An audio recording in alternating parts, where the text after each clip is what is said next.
Salam jumpa saudara dan saudariku terkasih dimanapun berada. Semoga kita semua dalam keadaan baik dan sehat. Dan semoga Tuhan yang maha baik selalu dan senantiasa menyertai kita. Saudara-saudari, sesi ini saya mau bicara tentang kitab suci. Dan saya beri judul di sesi ini demikian. Ingin baca Alkitab sampai habis, tapi ketika mau mulai, sudah duluan bosan. Saudara-saudariku terkasih, judul ini merupakan hal yang biasa kita alami dalam kehidupan sehari-hari. Tapi, kita jangan terus berada dalam situasi bosan itu. Kita perlu meminimalisir, apalagi kita mau membaca kitab suci. Jadi bosan itu adalah sifat yang ada dalam diri setiap manusia.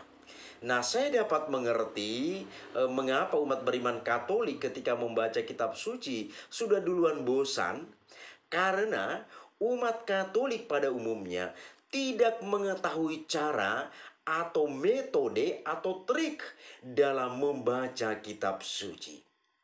Kalau kita ambil kitab suci seperti ini dan kita katakan, jangan ganggu saya mau baca kitab suci. Ini namanya omong kosong. Tolong jangan ganggu saya mau baca kitab suci. Ini namanya omong kosong. Kita harus memiliki trik atau cara atau metode yang tepat sehingga kebosanan yang ada pada judul ini dapat terhindari atau diminimalisir. Saudara dan saudariku terkasih, Gereja Katolik memiliki 3 sumber ajaran iman. Jadi berbanggalah kita sebagai warga Gereja Katolik bahwa kita itu punya 3 sumber ajaran iman yang begitu kokoh. Pertama, kitab suci. Yang kedua, tradisi-tradisi suci. Dan yang ketiga, magisterium gereja. Kitab suci sudah kita ketahui, kemudian tradisi-tradisi suci itu adalah kebiasaan-kebiasaan baik dari jemaat-jemaat perdana yang diwariskan secara estafet hingga pada zaman kita ini. Misalnya, ada masa Advent, ada Natal, kemudian Prapaskah, Paskah, dan perayaan-perayaan lain dalam gereja kita, termasuk juga berbagai macam ajaran-ajaran iman yang diwariskan secara estafet. Kemudian yang ketiga, magisterium gereja, itu kita lihat orang-orang hebat dalam gereja kita, misalnya Santo Agustinus, lalu Santo Thomas Aquinas, ajaran-ajaran mereka begitu luar biasa. Para paus, kemudian uskup juga itu termasuk dalam magisterium gereja. Jadi mereka itu menjamin ajaran iman gereja Katolik. Dan salah satu hal misalnya menjaga keutuhan kitab suci sehingga orang tidak boleh sembarangan menafsirkan kitab suci itu. Maka kita lihat dalam gereja Katolik saudara-saudari, tidak pernah kita temukan orang secara sembarangan, secara serta-merta, secara semena-mena menafsirkan atau menerjemahkan kitab suci itu sehingga terjadi berbagai macam tafsiran. Dan ini sekali lagi tidak kita temukan dalam gereja Katolik. Karena apa? Magisterium gereja menjadi penjaminnya. Ini sesuatu yang luar biasa saudara dan saudariku terkasih. Saudara-saudari, berbicara tentang kitab suci. Kitab suci ini adalah buku utama atau unsur utama dalam ajaran iman gereja Katolik. Jadi dapat kita katakan sumber utama ajaran iman gereja Katolik adalah kitab suci. Inilah sumber utama ajaran iman gereja Katolik. Bahkan seorang kudus pernah mengatakan, seorang kudus ini sangat terkenal, dia pernah mengatakan demikian: barang siapa tidak mengenal kitab suci, ia tidak mengenal Kristus. Siapakah dia? Tentu Santo Hieronymus. Santo Hieronymus dengan bahasa sederhana, dia katakan, barang siapa tidak mengenal kitab suci, inilah kitab suci yang saya pegang ini. Barang siapa tidak mengenal kitab suci, maka dia tidak akan kenal Kristus. Ya wajar dong, karena di dalam kitab suci ini berisikan tentang atau bercerita tentang siapa Yesus itu sebenarnya. Maka kalau orang tidak mengenal kitab suci, ya wajar dia tidak mengenal siapa Kristus sebenarnya. Ini sesuatu yang sangat menarik saudara-saudari untuk kita bawa dalam kehidupan sehari-hari. Saudara dan saudariku terkasih, mengingat begitu pentingnya kitab suci, maka kita harus membacanya. Karena apa? Kitab suci itu adalah sumber utama ajaran iman gereja Katolik. Dan Hieronymus memberikan penegasan kepada kita. Barang siapa tidak membaca kitab suci, maka ia tidak mengenal Kristus. Jadi, melihat betapa pentingnya kitab suci sebagai sumber utama ajaran iman gereja Katolik, maka orang-orang Katolik wajib dan perlu membaca kitab suci. Nah, bagaimana caranya supaya kita itu bisa membaca Alkitab itu secara menyeluruh? Nah, ini tadi yang saya katakan di antara banyak umat belum mengetahui metode atau caranya, sehingga ketika mau mulai membaca kitab suci, rasa bosan sudah duluan menghantuinya. Maka saudara-saudariku terkasih, sesi ini saya memberikan beberapa hal, boleh dikatakan semacam trik atau metode kepada kita. Bagaimana caranya sehingga kita bisa membaca kitab suci kita itu atau Alkitab kita itu mulai dari Kejadian sampai pada Wahyu. Bayangkan berapa lembar yang ada pada kitab suci ini. Maka ketika kita katakan jangan ganggu saya mau baca kitab suci. Dan kita mulai dari Kejadian bab 1 ayat 1. Itu namanya omong kosong. Saudara-saudariku terkasih. Jadi bagaimana metodenya sehingga kita bisa membaca Alkitab itu dari Kejadian sampai dengan Wahyu. Maka di sini saya dapat memberikan trik demikian. Kita membaca Alkitab ini, kita membaca kitab suci kita ini, kita harus pertama-tama kita harus mempunyai komitmen. Harus ada komitmen di dalam diri kita bahwa setiap hari saya harus menyisihkan waktu saya barang 5 menit atau 10 menit untuk membaca kitab suci. Waktunya bebas, boleh pagi, boleh siang, boleh sore, boleh juga malam hari. Bebas, tapi kita punya komitmen. Kita harus menanamkan di dalam diri kita sebuah komitmen bahwa saya setiap harinya harus membaca kitab suci. Kalau kita sudah punya komitmen ini, maka ini dapat kita laksanakan. Jadi bacaan mulai dari Kejadian sampai Wahyu menjadi gampang. Menjadi gampang. Nah, setelah kita punya komitmen, ini cara berikutnya. Setelah kita mempunyai komitmen ini, kita kemudian masuk kepada cara yang kedua, yaitu kita bisa memilih beberapa contoh atau model. Misalnya, kita membacanya setiap hari satu-satu bab. Satu-satu bab. Kejadian bab 1 misalnya, kita selesaikan dalam satu hari ini. Kemudian besok kita masuk ke bab yang kedua, lusa bab ketiga, dan seterusnya.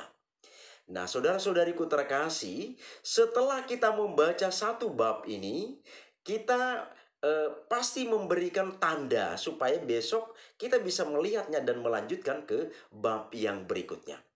Nah, barangkali ini bisa dipakai. Jadi kita baca per bab atau satu-satu bab dalam satu hari. Tapi kalau seandainya kita tidak punya banyak waktu, kita bisa memilih opsi berikutnya.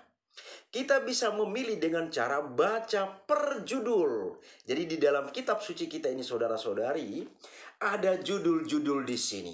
Saya buat contoh misalnya dalam Injil Matius, kita baca tentang silsilah Yesus Kristus. Ini ada sekian dalam satu judul ini ada 25 ayat. Bisa kita memilih cara yang kedua. Jadi cara pertama membaca satu bab, cara kedua kita membaca per judul. Jadi silsilah Yesus Kristus. Kita habiskanlah satu judul ini. Inilah metode atau cara yang kedua untuk langkah-langkah yang lebih rincinya lagi. Kemudian, kalau ini pun rasanya waktu kita tidak begitu banyak, boleh kita memilih metode atau cara yang berikutnya, yaitu membacanya per ayat. Misalnya, hari ini kita setiap harinya punya komitmen bahwa saya setiap hari membaca 5 ayat dari kitab suci. Maka hari ini kita mulai dari Kejadian bab 1 ayat 1 sampai 5. Kita selesai membaca, kita stabilokan, kita buat tanda di bawah. Loh, kok dibuat tanda di kitab suci? Ya nggak apa-apa. Daripada kitab suci itu bersih terus, mulai dari beli sampai dengan selama-lamanya. Jadi kitab suci itu bersih dan licin terus karena tidak digunakan. Silakan kita membuat tanda setelah kita baca bab 1 ayat 1 sampai 5. Kita buat tanda di terakhir ayat yang kelima, kata terakhir dari ayat yang kelima. Supaya apa? Mengingatkan kita, memotivasi kita untuk besoknya kita lanjutkan ayat yang keenam. Jadi setiap hari kita biasakan dengan 5 ayat. Setiap hari 5 ayat, setiap hari 5 ayat. Bayangkan saudara-saudariku terkasih, satu minggu ada 7 hari. Kemudian 1 bulan itu bisa sampai 30 atau 31 hari. Kalikanlah sudah berapa ayat yang kita bacakan. Kemudian kalikan dalam 1 tahun. Bisa berapa ayat sudah kita bacakan itu. Jadi Alkitab ini bisa kita selesaikan dalam satu Alkitab ini bisa kita selesaikan dalam kurun waktu 2,5 tahun atau 2 tahun, bahkan sampai 3 tahun baru kita bisa selesaikan satu kitab ini. Ini metodenya saudara-saudari. Jadi jangan kita mengambil kitab suci lalu kita katakan, tolong jangan ganggu saya mau membaca kitab suci. Tapi gunakanlah metode atau cara yang kami sampaikan ini. Saya secara pribadi sudah 2 kali membaca kitab suci ini, mulai dari Kejadian sampai dengan Wahyu, dengan metode yang saya sebutkan ini. Dan saya memilih metode membacanya per ayat. Jadi setiap hari saya pakai atau saya baca 5 ayat. Dan ini rutin, tidak putus. Nah, saudara-saudariku terkasih, silakan kita buat tanda di dalam kitab suci kita. Toh kitab suci itu kan untuk kebutuhan kita, pribadi kita. Jadi silakan membuat tanda supaya kitab suci itu bisa kita gunakan. Jangan kita tidak gunakan dengan cara apapun. Jadi seandainya pun kotor kitab suci itu tidak jadi masalah. Yang penting itu kotor karena kita menggunakannya. Saudara-saudariku terkasih, kemudian kita barangkali bertanya, bagaimana saat kita membaca Alkitab? Nah, ini tadi kan cara-caranya, langkah-langkahnya membaca sehingga kita bisa membaca Alkitab ini sampai selesai dari Kejadian sampai dengan Wahyu. Nah, bagaimana saat kita membaca Alkitab ini? Saudara-saudari, pada saat kita membaca, tentu kita membaca dengan pemahaman. Walaupun kita baca berlalu begitu saja, tapi tentu kita sambil memiliki pemahaman dalam pikiran kita tentang apa yang kita baca. Kemudian hal berikut, pada saat membaca kita tidak perlu menghafal. Bagaimana kita bisa menghafal kitab suci ini? Berapa banyak lembar dalam kitab suci ini kita bisa menghafal? Jadi cara berikutnya adalah ketika kita membaca, kita tidak perlu menghafal. Jadi kita baca cukup memahami dan kita berlalu begitu saja. Silakan kita baca memiliki pemahaman dan kita tetap berlalu. Setiap hari kita membaca, setiap hari kita membaca. Tidak perlu kita hafal, tidak perlu kita ingat. Karena bagaimanapun kita tidak akan bisa menghafal satu kitab suci ini. Dengan begitu banyak lembaran begini tebal Alkitab ini, bagaimana mungkin kita bisa menghafal itu? Nah, pertanyaan selanjutnya. Jadi, bagaimana kita bisa mengetahui isi kitab suci ini? Saudara-saudariku terkasih, Gereja Katolik sangat mengakui dan percaya akan peran Roh Kudus. Kenapa dengan Roh Kudus? Roh Kuduslah yang berkarya di dalam diri kita, berkarya menerangi akal budi, menguatkan jiwa kita untuk memahami sabda Tuhan yang kita bacakan itu. Maka tadi saya katakan, ketika kita membaca, kita tidak perlu menghafal. Kita biarkan Roh Kudus berkarya di dalam diri kita, memampukan kita untuk memahami sabda Tuhan itu. Maka ketika kita membiarkan diri kita untuk Roh Kudus bekerja, ketika orang berbicara tentang bagian atau perikop tertentu dalam kitab suci, walaupun kita tidak menghafalnya, tapi kita punya gambaran. Oh, itu berbicara tentang ini. Oh, itu berbicara tentang ini. Itulah peran Roh Kudus di dalam diri kita. Saudara dan saudariku terkasih, demikianlah sedikit trik atau metode atau cara bagaimana kita bisa membaca Alkitab atau kitab suci kita ini mulai dari Kejadian sampai dengan Wahyu, sehingga terhindar dari kebosanan itu. Semoga bermanfaat bagi kita. Terima kasih, Tuhan memberkati.